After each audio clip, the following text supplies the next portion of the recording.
বন্ধুরা এখানে মানুষ, তবে কুকুরের মধ্যে কুকুর কামড়াকামড়ির মতো শুরু হয়ে গেছে আর কি, এই জন্য ভিডিওটা করতেছি। একটু ভালো করে খেয়াল করেন আপনারা, তারপরে আমি আলোচনা করব।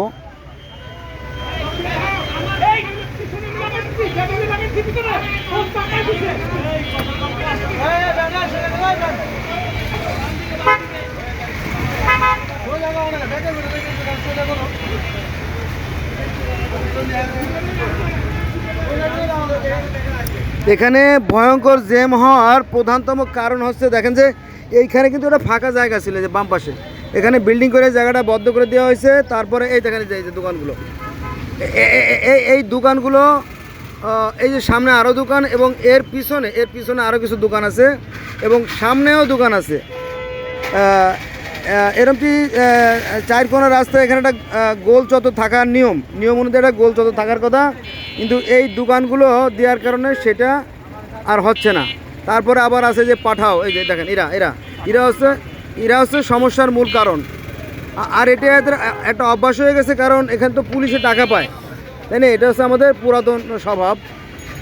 কিন্তু আজকে আর পুলিশ নাই, এই যে একজন পাওয়া গেছে। আর পুলিশ থাকার কথা না, কারণ ওদের যে আস্তানা ছিল, মানে টর্চারিং সেল আর কি, সেই টর্চারিং সেলটা ভেঙে দেওয়া হয়েছে।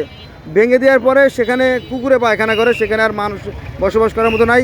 আর এই দেখেন এই যে গাড়িটা রেখে দিয়েছে, আমরা কিন্তু বাম দিয়ে কেটে যেতে পারতাম। তারপরে এই যে দোকান দিয়ে রাখা হয়েছে, হ্যাঁ। এবং ডাইন পাশে আছে আপনার ওই যে ফুচকা, চটপটি, তারপরে গরুর ভুঁড়ি, তারপরে মুরগির ঠ্যাং, এইগুলো বিক্রি করে। ওই দেখেন ওই যে সামনে ডাইন পাশে। এই কারণে সামান্য এইখানে 10টা-12টা দোকানের কারণে প্রতিদিন এবং 24 ঘন্টা জ্যাম লেগেই থাকে। আর ইদানিংকালে তো এখানে কাজ শুরু হয়েছে, আমি সেটা বাদই দেবো, কারণ এটা তো সাময়িক সময়ের জন্য, সেটা সরকারি কাজের বাদ দেওয়া যাবে না। আর এখানে কিন্তু গাড়ি রেখে দিয়েছে, দেখেন গাড়ি, ওই দেখেন এখানে এই গাড়িগুলো রেখে দেওয়ার ফলেও কিন্তু জ্যামের সৃষ্টি হয়। ওই দেখেন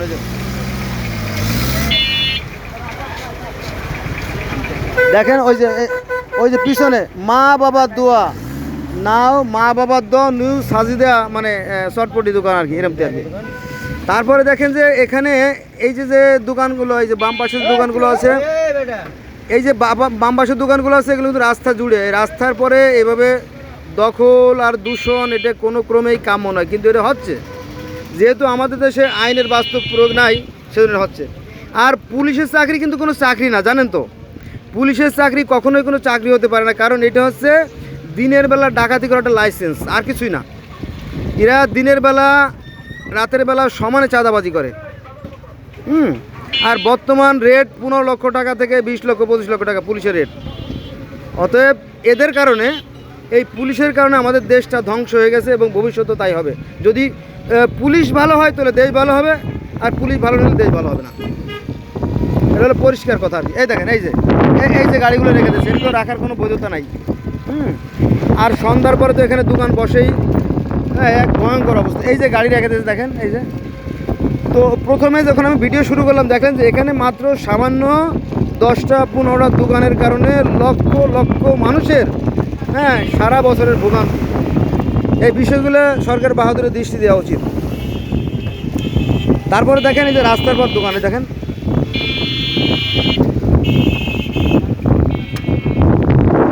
এই মোড়গুলোতে স্পেস থাকা দরকার।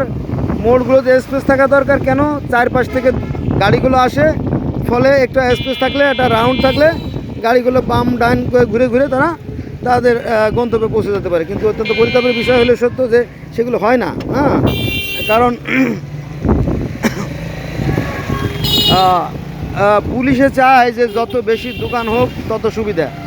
এখানে পুলিশেরা যদিও সরাসরি টাকা নেয় না, ওদের সোর্স থাকে, ওদের সোর্সরা ওই দোকানগুলো গোনে যে আজকে সেকশনে 50টি দোকান বসে, এটা যে পুলিশে জানায়। তারপর লাইনম্যান যখন টাকা দিতে যায়, লাইনম্যান আবার মিথ্যে কথা বলবে, সে সুযোগ নাই।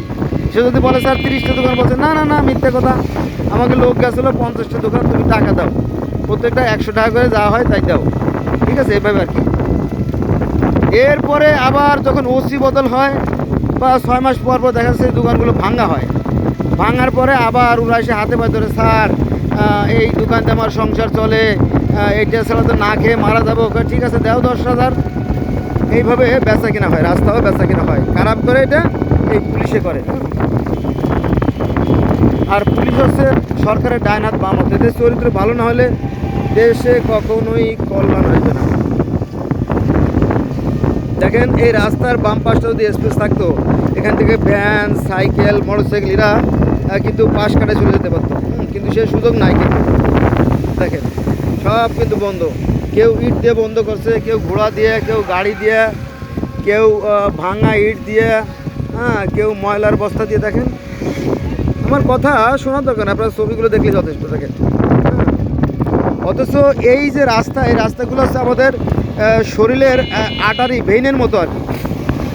আমাদের ব্লাড সার্কুলেশন না হলে প্রেশার বেড়ে যায়, কমে যায়, এমনকি হার্ট স্ট্রোক হয় অনেকটা ওরকম আর কি।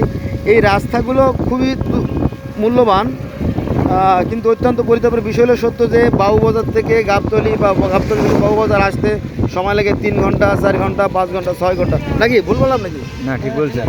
হ্যাঁ, অথচ এখানে 12-13 কিলোমিটার রাস্তা 12 মিনিট নয়, 15 মিনিট নয়, 20 মিনিট নয়, আধা ঘন্টা সময় লাগার কথা। এই দেখেন এই যে সব ভাড়া হয়ে গেছে। হ্যাঁ, এই যে এগুলো সব ভাড়া। কারা দিচ্ছে? অদৃশ্য শক্তি বলে। এখানে পুলিশ না থাকলেও পুলিশের ইনডাইরেক্ট ইঙ্গিত আছে। আগে আওয়ামী লীগ খাইতো, এখন বিএনপি খায়। এই আর কিছু না, আর কিছুই না। এই দেখেন এই সমস্ত দোকানের কারণে সন্ধ্যার সময় বা বিকেলবেলা কিন্তু ভীষণ জ্যামের সৃষ্টি হবে এইসব জায়গায়। এই দেখেন একটা কথা আছে, example is better than percent. মানে দেখতে পারলে কিন্তু শুনতে চান। আপনারা দেখলেন তো, তাই না? আমার আর বেশি মনে হয় বলার দরকার নাই। ধন্যবাদ সবাইকে।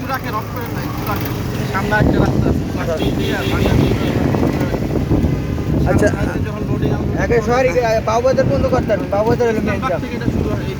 আচ্ছা আর একটা ভিডিও করে দিল। এটা মানে ভিডিও বড় হয়ে গেলে মানুষের দেখতে চায় না। হ্যাঁ, শুরু করবো।